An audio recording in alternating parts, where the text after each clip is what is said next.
Salut la compagnie, c'est Jules Melon et aujourd'hui je vous retrouve pour un nouveau podcast en compagnie de l'endimanché du ciné. Comment vas-tu Dimitri aujourd'hui?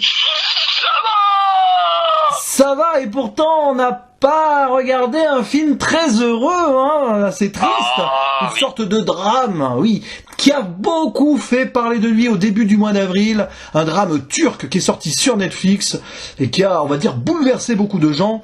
Et alors au titre pratiquement imprononçable, mais je vais quand même tenter le coup, le titre de ce film c'est Yelinjiko Ushtaki Mujize. Voilà, je l'ai fait, ouais. Moi j'aurais dit, bon c'est pas très bon. C'est pas loin, mais non. Alors attention, réalisé, alors là ça va se gâter, hein. Réalisé par Mehmet Arda Öztekin, ah non je pense que ça peut aller, et avec au casting allez, un acteur qu'on va citer, le principal, Aras Bulut Yinemli, voilà. Alors il faut savoir que ce film est un remake, ou une adaptation si vous préférez, d'un film sud-coréen sorti en 2013, voilà, dont on va pas dire le titre pour l'instant, parce que ce serait spoiler un peu l'histoire au final, hein, voilà, on en parlera en partie spoiler, évidemment. C'est vrai. Et quelle est l'histoire de ce film? Ben, celle d'un berger souffrant d'un handicap mental qui s'appelle le Mémo. Mehmet, mais en diminutif Mémo, qui, en 1983, va voir sa vie totalement bouleversée. Lui qui vit avec sa grand-mère et sa fille, il va être accusé, alors à tort ou non, allez savoir, du meurtre d'une petite fille, une fille malheureusement d'un commandant militaire dans une Turquie qui est, on va dire, pas sous forme de dictature, mais pas loin, je ne sais pas trop, mais bon, c'est très militarisé, c'est très strict, et malheureusement, il va se faire jeter en prison, on veut faire de lui un exemple, et du coup, il va se retrouver dans une cellule avec des prisonniers. Que va-t-il se passer? Mystère.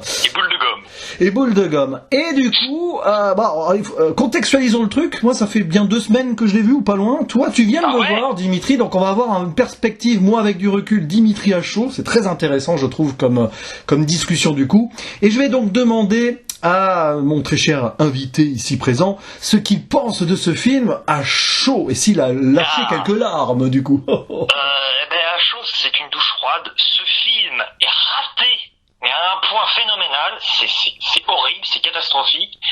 Il y a toutes les prises de risque, avec des guillemets, sont bazardées en moins de 2. C'est un film qui aurait pu être très bien en étant très simple. Il se prend la tête et se complique de l'existence avec une temporalité complètement plantée. C'est un naufrage, c'est horrible.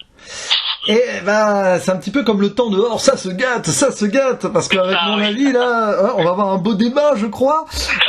Alors, qu'est-ce que j'ai pensé de ce film? Voilà, je vous le dis clairement, c'est du gâchis, tout simplement. Ah oui, parce qu'il y a tout pour que ce soit beau. La sujet de base est vraiment touchant quand même, franchement. Ça peut faire penser à Forrest Gump, l'univers carcéral, ça peut faire penser à La Ligne Verte ou Les Évadés. Ces 3 films-là font partie de mon panthéon, surtout Les Évadés et Forrest Gump. Alors peut-être que l'attente était trop grande, peut-être aussi que beaucoup de gens en ont dit tellement de bien que moi personnellement quand je l'ai vu j'étais là en mode allez ça va être génial. Mais le problème c'est que, alors toi tu pars de la temporalité, c'est même pas ça qui me gêne moi c'est les violons, le surplus de pathos. J'ai pas pu. J'ai pas pu. C'est terrible parce que là, je me suis fait, en fait, j'ai eu l'impression d'être comme poussé à l'émotion. Moi, j'ai pas besoin de ça pour un film. J'ai vraiment pas besoin de ça pour un film. Je me laisse porter et tout. Et là, dès qu'il y avait un moment triste, vas-y que je te balance des ralentis, vas-y que je te mets de la musique dans tous les sens. Ça m'a sorti du film au moins à 4 ou 5 reprises. Et quel dommage, parce que je suis sûr que tu enlèves ça, tu mets une mise en scène plus sobre aussi. Les gros plans, les plans qui montent, zénithaux, avec les beaux paysages. Ah oui, les paysages sont magnifiques. Alors ça, t'as envie de voyager en Turquie direct, hein. Bon là, on peut pas, mais alors, pourquoi enfoncer le clou comme ça? C'est terrible. Là où j'étais prêt à verser ma larme à chaque fois, les violons, les ralentis, et j'en pouvais plus, j'étais là, et puis à chaque fois j'anticipais, je dis il va se passer un truc là, et voilà qu'on te remet les mêmes violons, la musique triste, c'est pratiquement toujours la même en plus, mais pourquoi? Moi ça m'a sorti du truc. Alors je sais, moi je suis vraiment triste de pas être rentré dans le film, mais c'est à cause de ça. Je suis sûr qu'avec une mise en scène donc plus, on va dire, posée, et peut-être plus inventive aussi, parce que ça, du coup ça fait très cliché, et sans la musique surfaite dans tous les sens, ou moins avec plus de variations, et sans ces ralentis-là, je suis sûr que j'aurais adoré ce film. C'est terrible comme quoi l'extra-diégèse, ce qu'on va rajouter par-dessus les images et la narration, peut te sortir d'un truc. C'est l'exemple type du film qui a un enrobage trop sucré pour moi.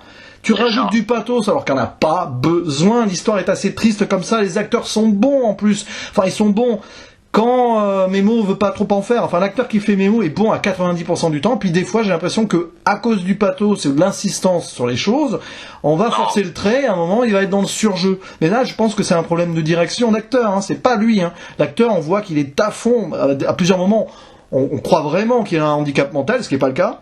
Mais la mise en scène et l'esthétique et puis tout ce qui est autour veut trop en faire sur une histoire qui n'en avait pas besoin.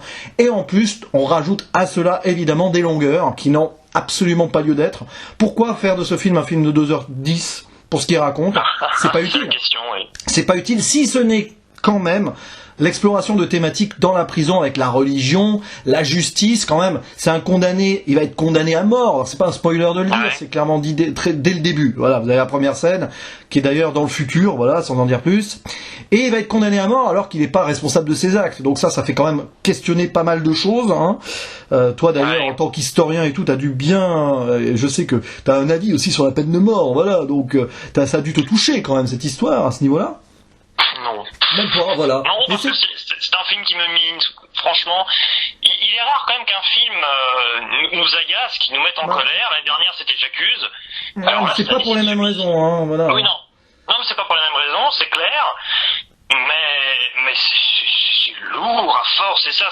Alors c'est surfait, d'accord. Ça bousille les thématiques. Ça, c'est clair, c'est-à-dire que le problème de surfaire, c'est qu'à un moment, il n'y a plus de cohérence interne.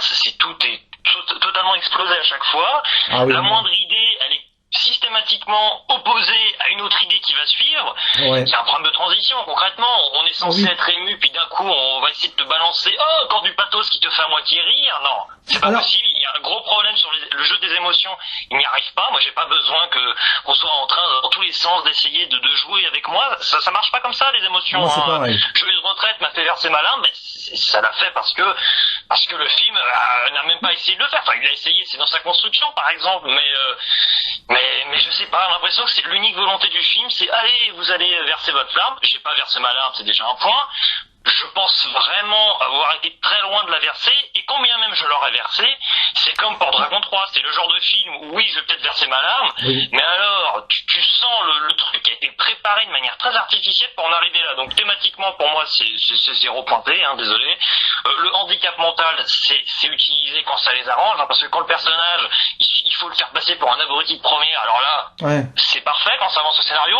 D'un coup, le gars, c'est un génie, il est hyper intelligent d'un coup, alors du coup, tu comprends quelle définition il donne du handicap mental. Alors ça, c'est intéressant par contre, parce que ça peut rappeler un film comme Rain Man, c'est-à-dire Dustin Hoffman qui joue dans ce film un personnage qui est handicapé mental, mais qui a des excès d'intelligence, parce qu'il a une intelligence à lui, un côté autiste peut-être. Pourquoi pas. Donc c'est plutôt un handicapé mental autiste. Donc ça peut encore mais c'est mal géré, ça. C'est mal montré. Quand même, le problème c'est que le personnage à côté de la plaque, et puis d'un coup il comprend quelque chose que les autres n'ont pas pigé du tout. Enfin, c'est quand même un peu bizarre. On est censé nous montrer ça sous le prisme de l'émotion, avec son émotion et son innocence, il comprend des choses. Alors moi je veux bien, à la rigueur. Le souci c'est que dès le début du film, il nous est présenté comme un enfant. C'est la grand-mère qui le décrit comme ça. Elle dit ça à sa petite fille d'ailleurs, enfin son arrière-petite fille du coup. Elle dit mais tu sais ton papa il a ton âge. Elle dit ça. Ça c'est une belle réplique. Ça c'était touchant. D'ailleurs la grand-mère est géniale.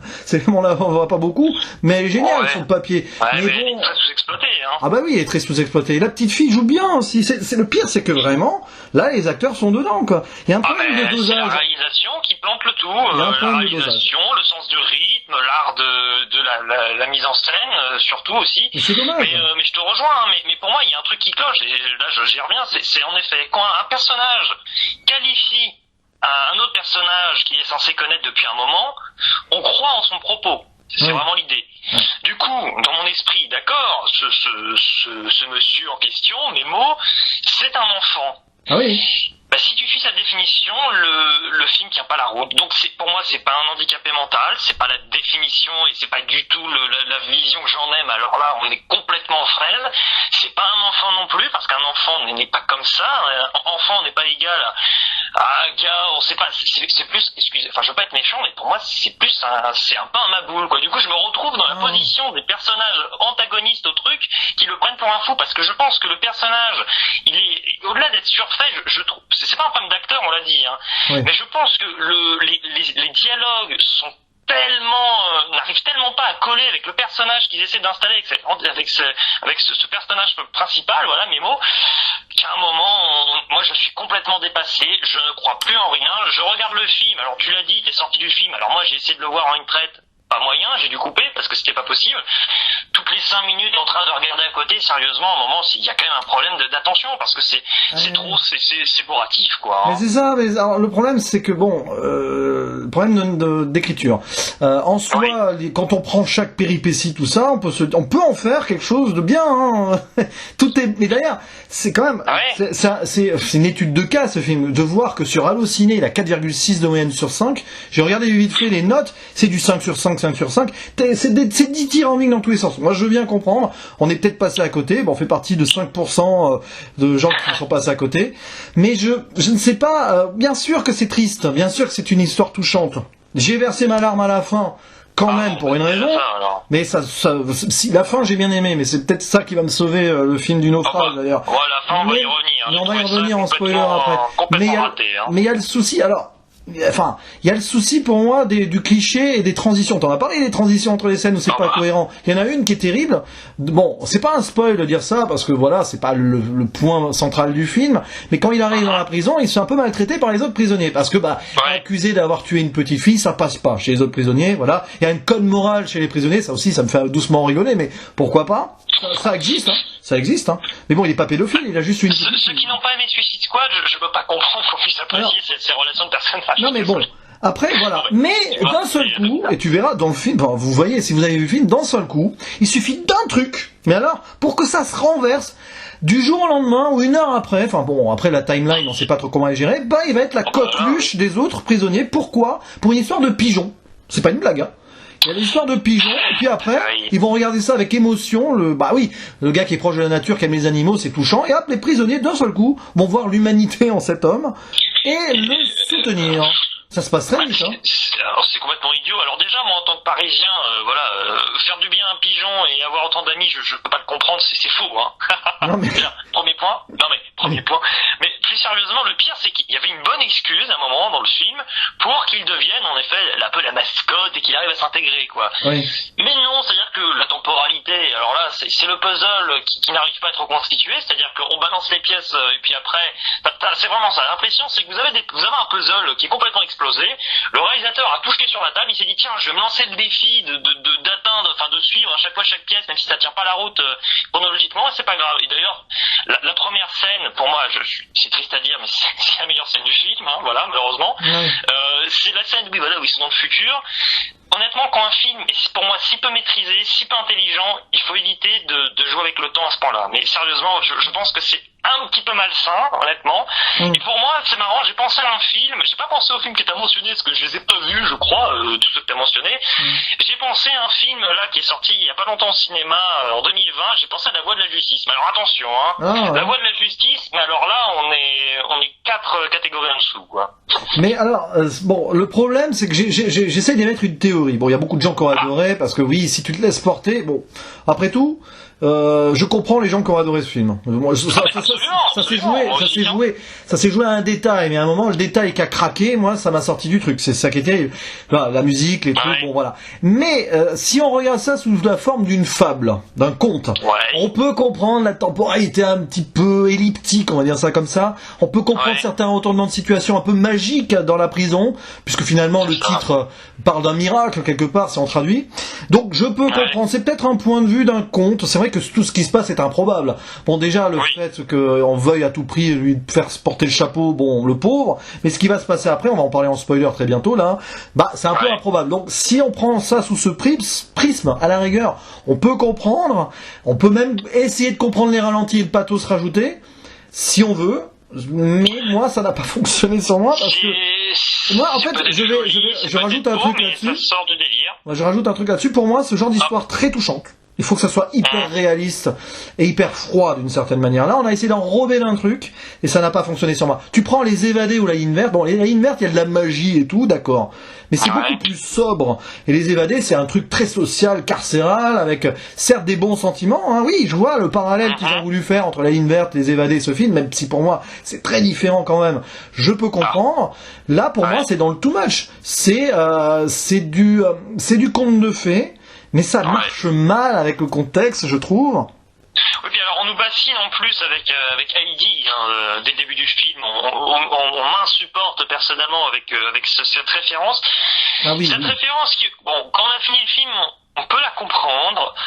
Mais je trouve que c'est vraiment le genre de détail un peu, alors c'est forcé, d'accord, mais c'est surtout bien perché. Je veux pas être méchant, mais pour moi c'est un film qui, je peux comprendre qu'on l'apprécie, là, j'ai pas de problème du tout là-dessus, et ça n'est jamais un problème, on peut tout à fait être en désaccord total, mais moi, je me dis quand même que si je l'avais apprécié, je pense que ça aurait été entre guillemets, pour ma part, pour des mauvaises raisons, c'est-à-dire que le film, j'ai l'impression qu'il nous fait dire un peu ce qu'il veut, quoi. C'est un peu ça, quoi. Alors là, je pense qu'on va être obligé de passer au spoiler pour essayer d'analyser un peu plus profondément les choses. Alors, avant spoiler, quand même, un petit truc. La religion. Alors, on s'y connaît mal, nous, en religion musulmane. Donc, il y a des thématiques, forcément, qui touchent là-dessus. Donc, on va pas analyser en plus. Il y a clairement du symbolisme très intéressant sur le pardon, le sacrifice, le suicide, tout ça. Bon, oui, c'est intéressant, mais voilà, je pense que dans un contexte local et tout, ce film fait mouche. Je pense qu'il y a vraiment beaucoup de culture turque. Je pense aussi qu'on est très éloigné du propos et qu'on n'arrive pas, à être invité vraiment dans le propos. Et le contexte politique, pareil. Bon, on voit ce qui se passe. Bon, il y a quand même du cliché autour du méchant aussi. À un moment, voilà, celui qui condamne, il veut en faire un exemple, et puis quand il raccroche le téléphone, il fume sa cigarette, tel un vrai méchant. Voilà. T'as le personnage qui surveille dans l'ombre aussi, tu sais ce qui se passe. Il regarde pas la fête et puis d'un coup il disparaît. C'est waouh. C'est pour ça que j'ai envie de voir ça comme un conte pour enfants, presque, enfin enfant adulte, parce que si on regarde sur ce prisme-là, à la rigueur, pourquoi pas. Mais bon, spoiler. Pourquoi spoiler? Bon, déjà, on voit que c'est un accident, hein, la petite fille, le pauvre, il veut juste l'aider, elle veut juste s'amuser avec lui, elle tombe, c'est triste, oui. Bon, c'est une scène qui est vraiment triste sur le moment, mais après, c'est là où on sort les violons, la caméra qui monte, qui nous met bien les paysages en fond, en s'éloignant des deux personnages. Alors là, on est dans le cliché. Et alors quand ça écrase sur les visages, mais alors, c'est affligeant, c'est très hideux, pardon. Ah ouais, bon, ça, c'est des maladresses, je pense, mais bon, après... tout ce qui se passe en prison. Donc, retournement de situation, tout le monde va l'aider. Il va même aider un prisonnier qui va se faire à un moment prendre un coup de couteau, pourquoi pas. Et puis il y a ce prisonnier blasé, donc là le prisonnier silencieux, qui est âgé, qui est dépressif, qui veut se suicider, qui refuse toute confession de l'imam, tout ça. Et on comprend très vite que cet homme a tué sa petite fille, ou une petite fille, on sait pas trop. Et en fait, ça, alors là, on est dans le conte ultime, et c'est improbable. C'est absolument improbable. Ce gars va rentrer dans une rédemption inimaginable. Bon, pourquoi pas, à la rigueur, c'est beau, hein. Et il va se sacrifier à la place de Memo, puisque Memo doit être pendu, et en fait, il offre sa place, enfin, en gros, avec le directeur de prison, qui a aussi envie de sauver Memo, c'est lui, il va se sacrifier, et donc il va se faire pendre à la place de Memo, qui va s'enfuir. C'est totalement improbable, mais pourquoi pas. C'est comme, d'ailleurs, tout est aussi, un truc très improbable, c'est quand il y a la petite fille qui vient dans la cellule. Ça c'est génial, ça. Mais c'est pas possible. Puis quand bien même ce soit possible, quel danger. Il y a quand même des prisonniers autour, il y en a un qui peut péter un plomb et la trancher aussi, hein. Enfin, j'ai pas compris l'idée, mais bon, pourquoi pas. En réalité, c'est terrible à dire, mais faut pas, enfin, je peux comprendre qu'on apprécie le film, hein, mais c'est un conte, alors. Pour le coup, dans ce qui est mon cas, c'est que les éléments les plus simples sont tellement improbable, comme tu dis, qu'on peut pas aller vraiment de là, à mon sens. Donc c'est un conte. Alors si c'est un conte de fées sombre, à la rigueur, j'accepte, mais je suis pas rentré dedans, mais j'accepte l'idée. Et puis bon, voilà, à la fin, il est sauvé, tout ça, magnifique. Donc le flashback, le flash du futur, on voit que c'est la petite fille qui a grandi et tout. Bon, le père, il est allé ailleurs, hein. Bon, c'est pas trop, bon, peu importe. Et alors, il y a un truc qui est rajouté dans le pathos ultime, et ça m'a navré, c'est inutile, ça ne sert à rien. C'est juste pour ajouter de la tristesse au milieu. C'est la mort de la grand-mère. Oui, c'est vrai que... Ça ne sert à rien, c'est triste, oui. peut-être une des scènes les plus émouvantes, elle s'écroule, mais pourquoi la faire mourir? Quel est l'intérêt? Pourquoi rajouter de ça en plus? Parce que le film, on a parlé 5 minutes plus tôt. Bon, après, c'est pas mal. Moi, c'est la thématique qui m'a à la rigueur le plus intéressé, mais bon, elle est tellement secondaire en même temps. C'est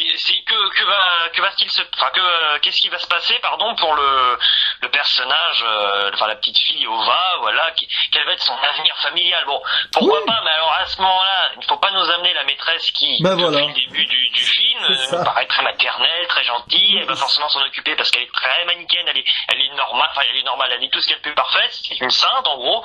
Donc bon, voilà. Mais c'est terrible parce que c'est des gros sabots, ça. Le père va en prison, donc et la grand-mère va mourir, donc on te met au début du film, bien avant que tout ça arrive, la maîtresse dans les pattes pour montrer que Ova ne sera pas seule. Bon, c'est pas subtil. Oui, mais c'est ça. Le problème, c'est qu'il y a des échappatoires possibles là, c'est le pire. C'est carrément le sujet de la fin, comme tu dis. Parce que alors, moi, on a tous senti le truc qui ne collait pas, c'est-à-dire qu'est-ce qui se passe, le père, on s'attendait à une scène, voilà, il va mourir, on va bien le voir mourir, tout ça.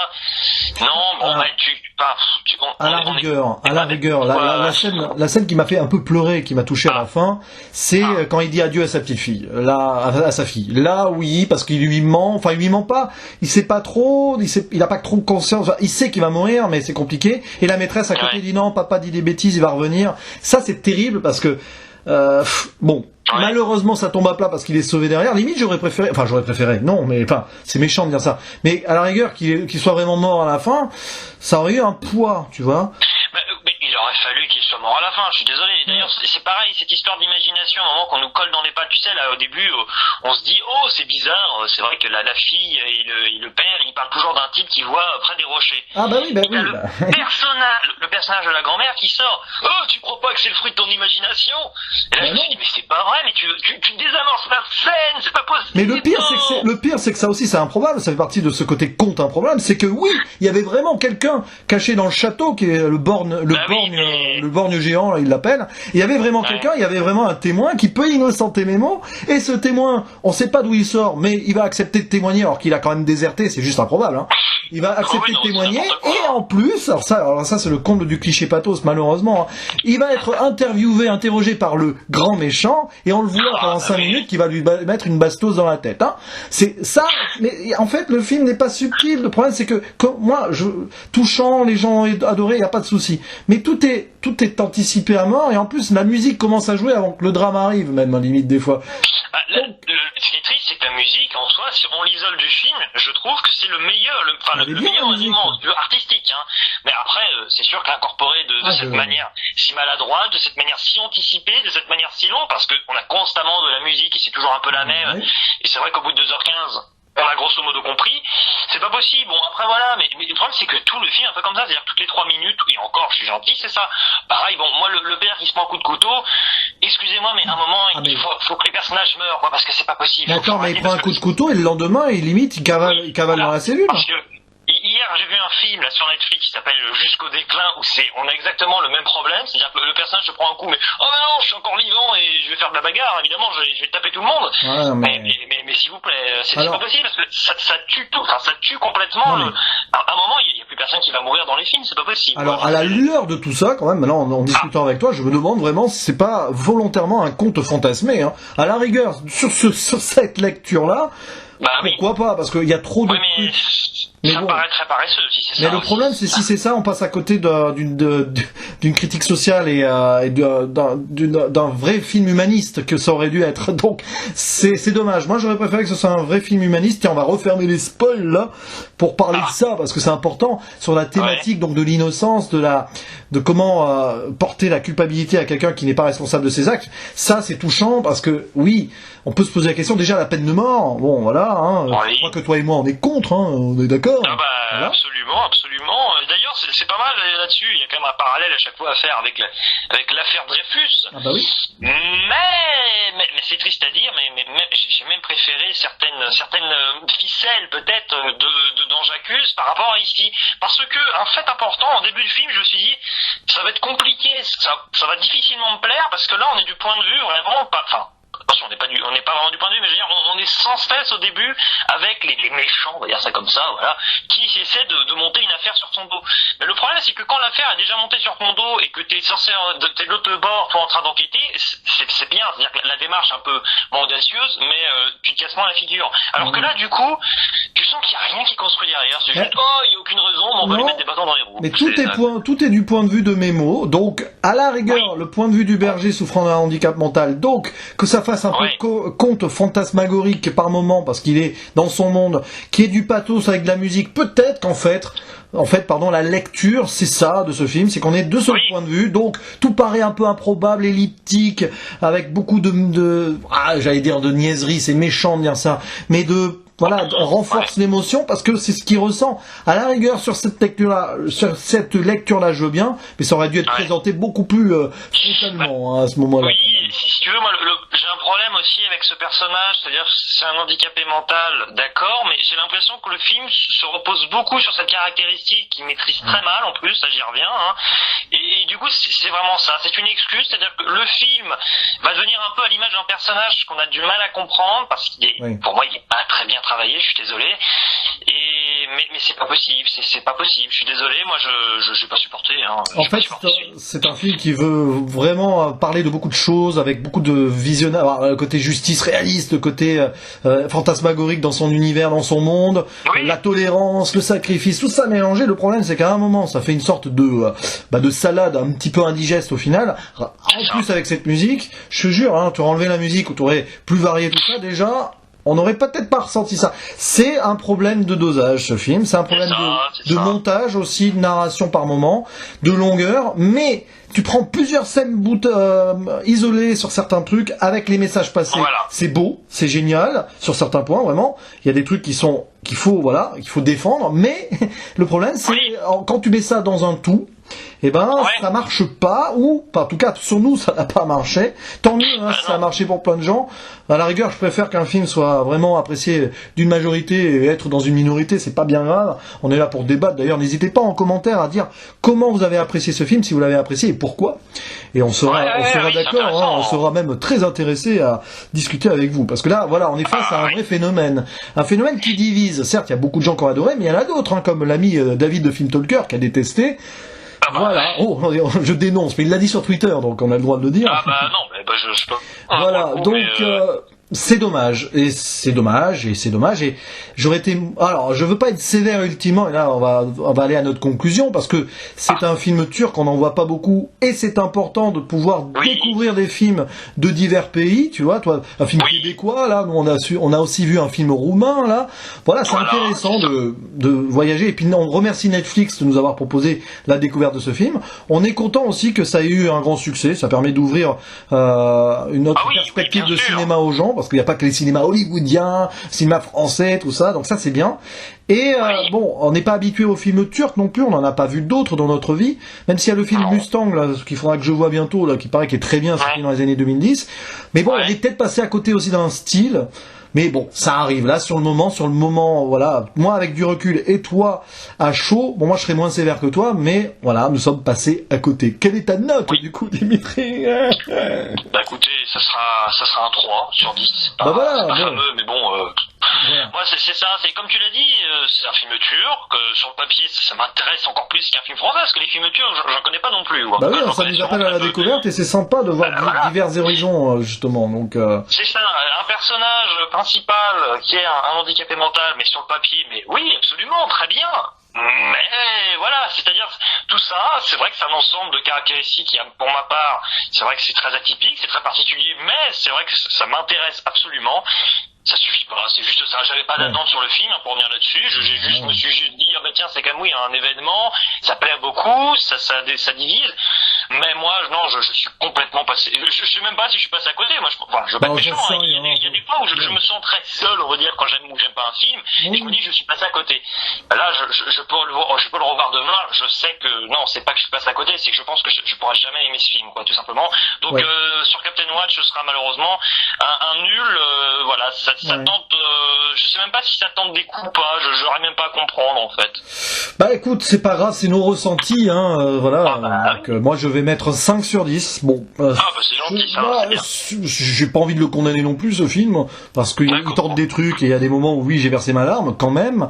Il y a des moments bah, de c'est bien. grâce visuelle et des super paysages, voilà, ça c'est quand même très belle photographie et tout. Donc là-dessus, il y a eu un soin esthétique porté sur ce point-là, mais malheureusement, c'est en deçà de ce que ça aurait dû être. Surtout, il y avait tous les éléments pour que ce soit génial.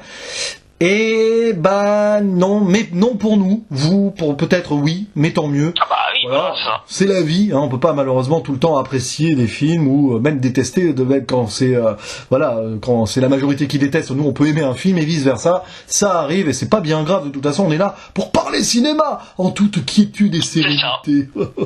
Et on s'arrêtera pas là. Même voilà, s'il nous ressort un film dans 2-3 ans le réalisateur, on regardera, on sera les premiers à lui redonner une chance voilà. évidemment. Voilà.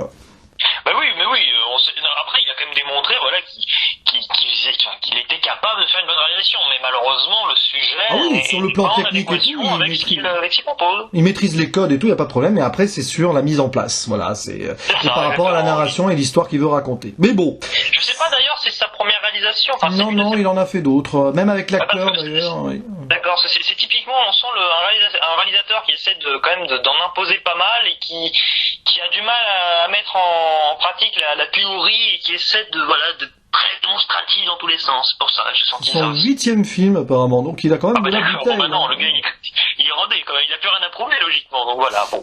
Ouais. Mais bon, voilà, c'était notre avis donc sur ce film, hein, que je vais pas te demander de prononcer, hein. Voilà. Yedinji Koshaki Mujize, voilà. Malheureusement, bon, bah, on sera pas populaire avec cette opinion-là, mais c'est pas grave, hein. On est là aussi pour dire, Pardon. voilà. On est là pour dire ce qu'on pense, hein, voilà. Bah, écoute, oui, merci. mais en c'est tout pas cas. gratuit, on n'a Ah pas non, aimé, on pas a du arrêté. tout. Enfin, moi j'ai pas aimé du Ah tout, non. alors, On n'est pas là pour gratuitement descendre des films ou non plus dire du bien gratuitement des films. Voilà. On est là pour dire ce qu'on pense. Et on arrête de se justifier, mince. Oh. Bon oui, pourquoi tu justifies? Non, je sais pas. J'anticipe certains commentaires qui seront peut-être pas d'accord avec nous, mais je sais que vous saurez rester toutes et tous bienveillants en les écrivant. Voilà, je n'en doute point. Il nous reste plus qu'à vous dire, bah, comme d'habitude, hein, à la prochaine. Ciao. Oh, un pigeon. Non.